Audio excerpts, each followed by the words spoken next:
오늘 하나님의 말씀을 보기를 원합니다. 마태복음 14장 22절로 33절까지의 말씀입니다. 마태복음 14장 22절부터 33절까지의 말씀 우리 다 같이 함께 읽겠습니다. 예수께서 즉시 제자들을 재촉하사 자기가 무리를 보내는 동안에 배를 타고 앞서 건너편으로 가게 하시고 무리를 보내신 후에 기도하러 따로 산에 올라가시니라. 저물매 거기 혼자 계시더니 배가 이미 육지에서 수리나 떠나서 바람이 거스름으로 물결로 말미암아 고난을 당하더라. 밤 사경에 예수께서 바다 위로 걸어서 제자들에게 오시니 제자들이 그가 바다 위에 걸어오심을 보고 놀라 유령이라 하며 무서워하여 소리 지르거늘 예수께서 즉시 이르시되 안심하라 나니 두려워하지 말라.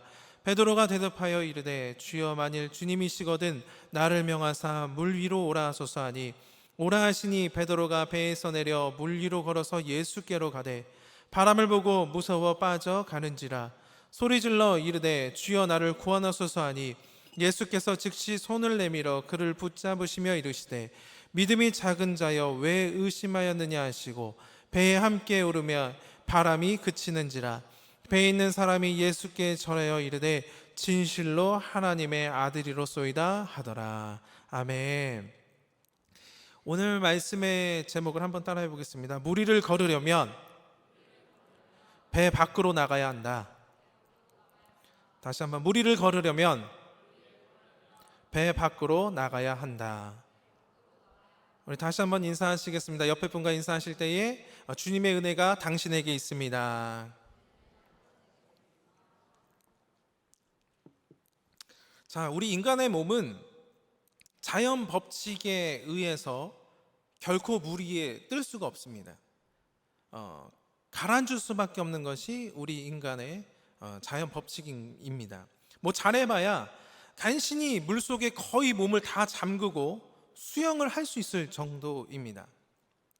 자, 그런데 오늘 말씀을 보니까 물 위를 걸었다라는 그 기적이 나타납니다. 여러분들 솔직히 믿겨지십니까? 믿겨지나요? 사실 믿기 힘듭니다. 이것은 초자연적인 힘을 의미하고 상식적인 파괴를 의미하며 또 기적을 말하고 있습니다. 자, 그러면 여러분들, 사람이 물 위를 걸을 수 있는 방법 무엇이 있을까요? 우리 동영상 한번 볼까요?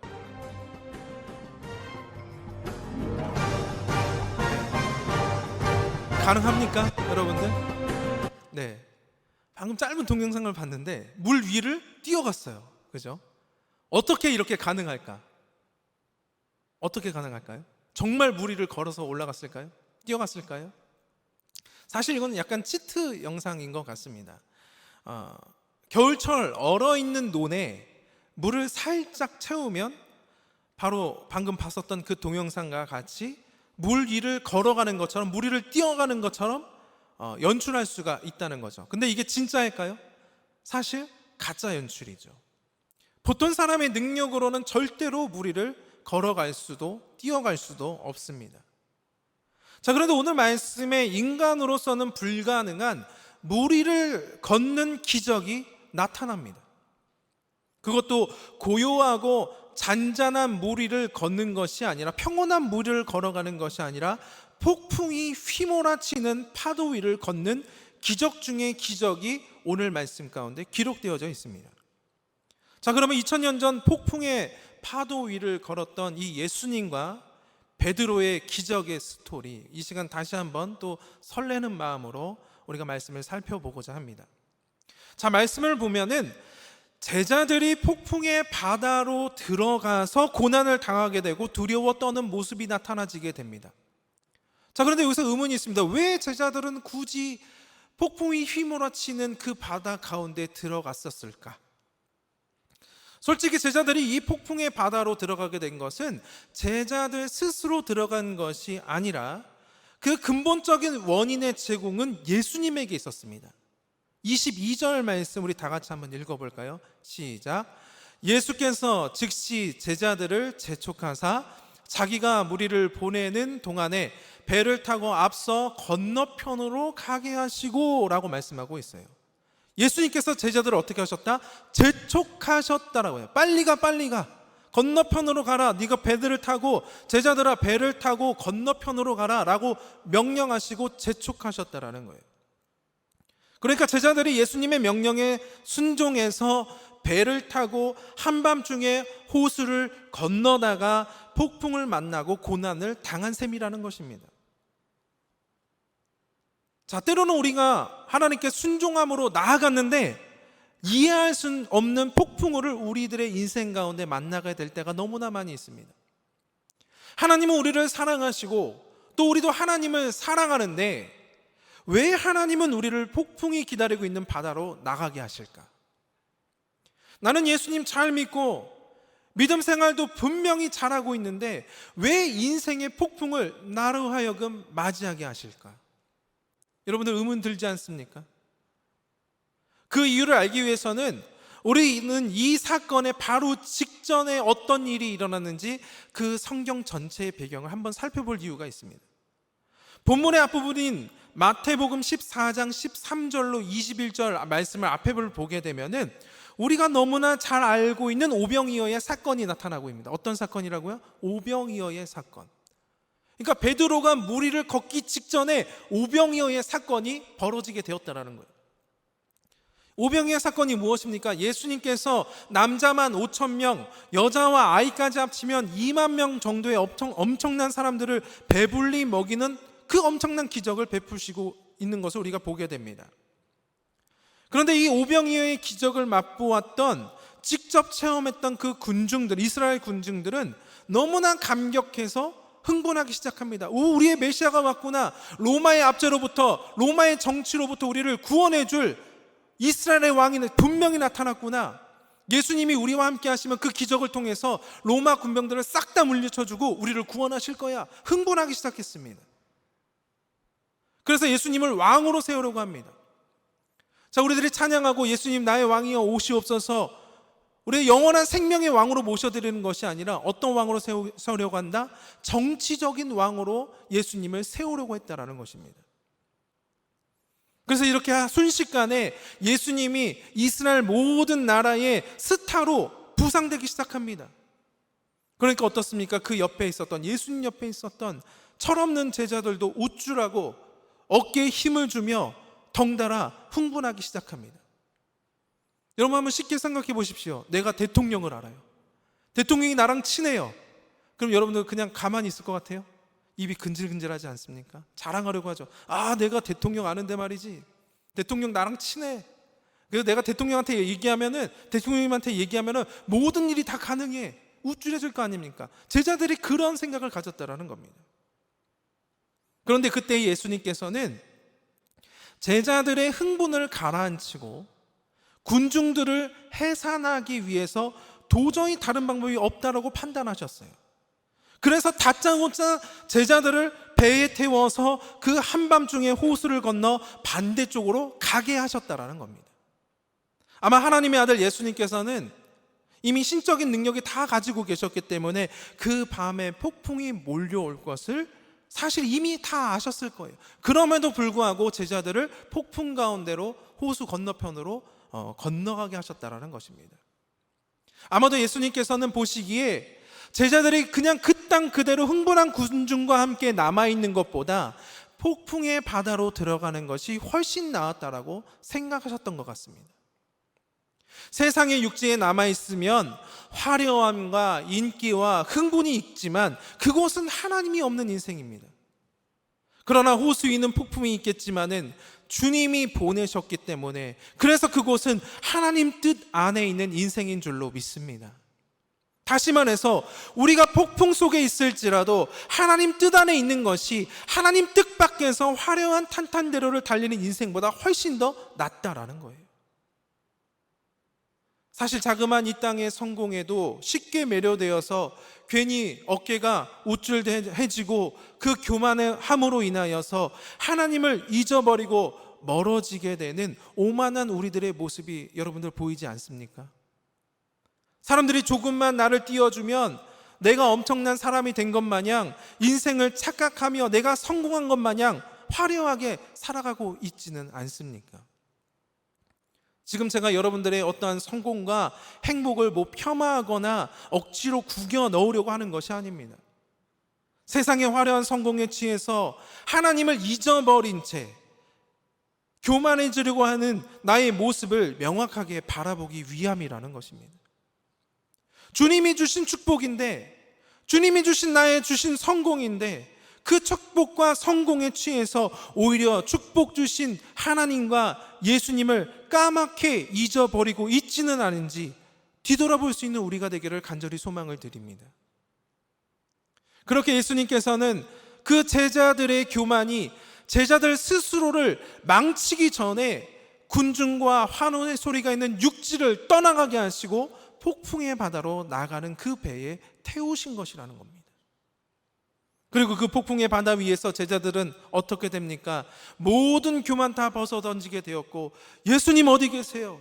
예수님 제발 나 좀 살려주세요. 외출 수밖에 없는 한없이 나약한 인간의 모습을 스스로 깨닫게 해 주셨다라는 겁니다. 여러분들 두려울 때, 연약할 때, 부족할 때에 절망의 그 폭풍 앞에서 나의 모든 것 다 내려놓고 예수님만 바라보고 예수님의 이름을 부르짖고 의지하는 우리 모두가 되기를 간절히 소망을 드립니다. 자, 이렇게 폭풍에 빠져 살려달라고 외치는 제자들에게 그 다음에 어떤 일이 일어나게 됩니까? 25절 말씀 우리 다 같이 한번 읽어보겠습니다. 밤 사경에 예수께서 바다 위로 걸어서 제자들에게 오시니, 여기서 밤 사경은 몇 시일까요? 사경, 새벽 3시부터 6시까지의 시간을 의미합니다. 로마법 시간입니다. 그러니까 새벽 4시쯤을 의미하고 있습니다. 자, 여러분들 보통 새벽 시간에 사람들 많이 돌아다니나요? 많은 사람들이 잠자는 시간이기 때문에 사실 거리를 봐도, 안전한 우리나라 가운데 거리를 봐도 사람이 그렇게 많지가 않습니다. 사람이 잘 다니지 않는 시간입니다. 그런데 여러분들 새벽 한밤중에 더더군다나 풍랑이 몰아치는 그 죽음의 바다 앞에서 찾아올 사람은 아무도 없을 것입니다. 자, 그런데 그때 아무도 올 수도 없는 그 절망의 시간과 장소에 제자들에게 누가 먼저 찾아오십니까? 바로 구원자 예수님이 제자들에게 직접 찾아와 주셨다라는 겁니다. 마찬가지로 우리들의 인생의 한밤중에 있을 때에, 폭풍 후 그 한밤중에 있을 때에 세상도 해결할 수 없는 그 문제를 누가 해결하려 여러분들에게 찾아와 주십니까? 오직 예수 그리스도 한 분밖에 없는 줄로 믿습니다. 전혀 뜻밖의 시간에, 뜻밖의 방법으로 예수님이 찾아오십니다. 우리들의 인생의 벼랑 끝이 바로 하나님의 시작이라는 것입니다. 한번 따라해 보겠습니다. 나의 끝은 하나님의 시작이다. 믿으십니까? 나의 끝은 하나님의 시작이라는 거예요. 내가 불가능하다고 포기해버리는 그 순간이 바로 하나님이 움직이기 시작하는 능력의 순간, 역전의 순간이라는 거예요. 우리가 인생에서 절망적으로 힘들어하는 그 폭풍 같은 상황들이 오히려 하나님이 우리에게 오시는 축복의 통로, 또 하나님의 살아계심을 발견하게 되는 믿음의 통로가 되지 않겠습니까? 여러분들 교회 역사를 쭉 살펴보면 그 수천 년간의 역사 가운데 고통 속에서 성장했습니다. 고통이 없고 화려함이 있고 평화가 있고 안정한 가운데 있을 때에는 그 교회는 절대로 성장하지 않습니다. 그러나 고통이 있을 때 가장 높게 성장하게 됩니다. 마찬가지로 우리 믿음의 그리스도인은 인생의 고난과 절망을 통해 하나님을 만나게 될 것이며 예수님을 만나게 될 것이며, 그러므로 말미암아 우리들의 믿음의 성장을 이루며 그 믿음의 여정을 우리는 계속해서 달려나갈 수 있는 힘을 얻게 될 줄로 믿습니다. 그런 의미에서 고난의 파도 속에는 기가 막힌 영적인 아름다움이 여러분들에게 숨어 있는 것을 반드시 기억하시기를 바랍니다. 그리고 그 고난의 아름다움을 통해 예수님의 기적과 능력과 축복을 온전히 받게 되는 저와 여러분들이 되기를 주님의 이름으로 축원을 드립니다. 자, 이렇게 고난의 아름다움을 통한 주님의 기적이 드디어 시작되게 되는 것입니다. 자, 오늘 이 성경 말씀을 보게 될 때에, 이 하나의 스토리를 보게 될 때에 예수님이 물 위를 걷는 것 너무나 기적이잖아요. 능력이잖아요. 그런데 예수님 이상으로 놀라운 것이 사실 저는 베드로라고 생각이 됩니다. 자, 다른 제자들의 모습은 어떻습니까? 오늘 말씀을 살펴보면 다른 제자들의 모습은 이렇습니다. 처음에 예수님을 보고 유령이라고 말할 정도로 겁에 질려서 덜덜덜덜덜 떨고 있습니다. 그런데 예수님이신 것을 확인하고 간신히 안도의 심을 내쉬고 그냥 배에서 주저앉게 됩니다. 이것이 제자들의 모습이었습니다. 자, 그런데 베드로는 어떻습니까? 그 모든 상황을 넘어서서 자기도 물 위로 걸어서 예수님께 가보겠다라고 나서는 것이 이 베드로의 모습입니다. 사실 이 장면에서 많은 사람들이 베드로를 평가절하하게 되는 것을 많이 보게 됩니다. 다른 목사님들도 이 말씀을 전하게 될 때에 베드로를 평가절하합니다. 베드로가 물 위로 철없이 걸어가다가 믿음이 없어져서 물속에서 빠져 죽을 뻔한 모습을 보고, 아, 왜 그랬냐? 왜 믿음이 없어졌냐? 연약하다, 부족하다, 참 철없다, 이렇게 베드로를 판단합니다. 자, 그런데 여러분들 이 장면을 조금 더 넓게 생각해 봅시다. 사실 베드로보다 더 큰 실패는 배에 남아서 덜덜 떨고 있던 나머지 제자들이지 않을까요? 예수님은 당연히 하나님의 아들이시고 신의 능력을 가지고 계시니 물 위를 걸을 수 있다고 해도 누가 감히 태초 이래로 사람이 물 위로 걷겠다고 나설 수가 있겠습니까? 한 번도 그런 얘기를 들어본 적도 없었을 텐데, 그런데 베드로는 예수님을 믿으면 그런 기적도 나에게 가능하다고 믿었다라는 겁니다. 그래서 파도 위로 자신의 목숨을 건 믿음의 한 발을 내디딜 수가 있었다라는 겁니다. 이 장면은 이루 말할 수 없는 엄청난 믿음의 고백이며 믿음의 실천이라는 것입니다. 오늘 제목이 뭐라고요? 한번 따라해 보겠습니다. 물 위로 걷기 위해선 배 밖으로 뛰쳐나가야 한다. 여러분들은 여러분들의 인생의 배 안에 있습니까? 아니면 예수님을 바라보고 배 안에서 뛰쳐나가 예수님께로 향하고 계십니까? 우리가 배 안에서 웅크리고 덜덜 떨고 있다고 해서 폭풍의 문제가 해결되는 것이 아닙니다. 솔직히 거대한 폭풍 속에서 작은 배가 무슨 큰 피난처가 되겠습니까? 큰 파도 한 번이면은요, 작은 배는 순식간에 침몰될 것입니다. 그런데도 우리는 인생이 조금만 힘들어지고 폭풍이 조금이라도 거세지게 되면은 바다 위에 계시는 예수님께 더 나아가기를 포기하고 오히려 재빨리 뒤돌아와서 그 작은 배에 우리를 숨기라는 것이 우리들의 연약한 인생이라는 것입니다. 분명히 구원의 예수님이 나를 친히 불러주시고 나를 구원해 주시겠다라고, 내가 너를 친히 만나게 해 주시겠다라고 우리를 부르시고 있는데도 불구하고 그 작은 배가 안전하다라고 웅크리고 있는 것이 우리들의 연약한 모습이라는 겁니다. 실패가 두려워서 배 안에만 웅크리고 앉아 있으면 물 위를 걷는 하나님의 기적을 절대로 체험할 수가 없습니다. 가장 비참한 인생은 실패한 인생이 아니라 아무것도 시도하지 않아서 성공도 실패도 경험치 못한 그냥 그저 그런 인생이라는 것입니다. 이 시간 사랑하는 우리 믿음의 청년 여러분, 아무 의미 없이 그저 그렇게 흘러가는 인생이 되지 마시길 바랍니다.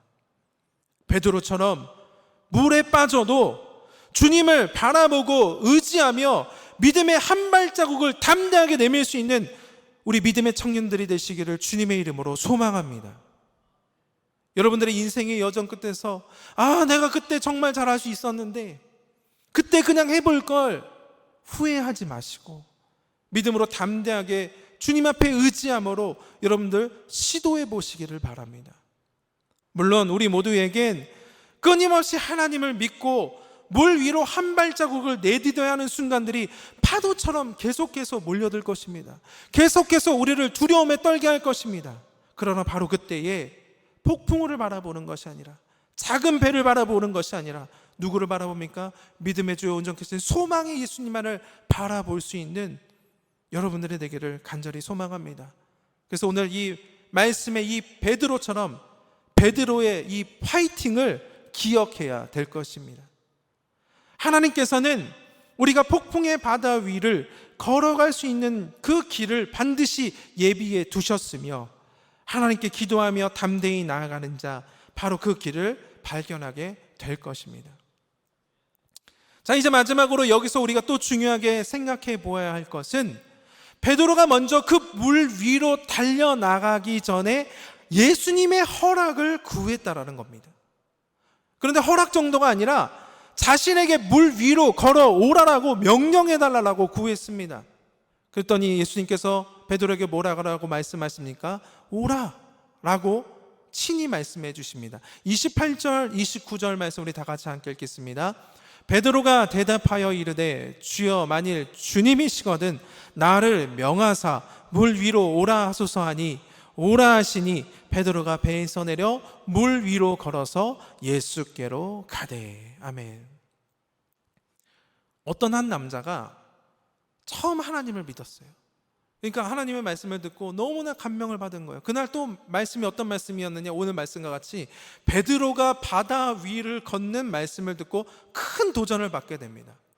근데 이 교회 처음 나온 사람이잖아요. 그러니까 그 기적에만 심취하게 돼서 어떻게 했을까요? 당장 동네 근처에 있는 근처 호숫가에 가서 이렇게 기도하기 시작했습니다. 주님, 저는 믿고 나아갑니다. 베드로처럼 물 위로 걸어가게 해 주시옵소서. 그래서 물 위로 뛰쳐나갑니다. 아까 그 동영상처럼 막 달려가기 시작했습니다.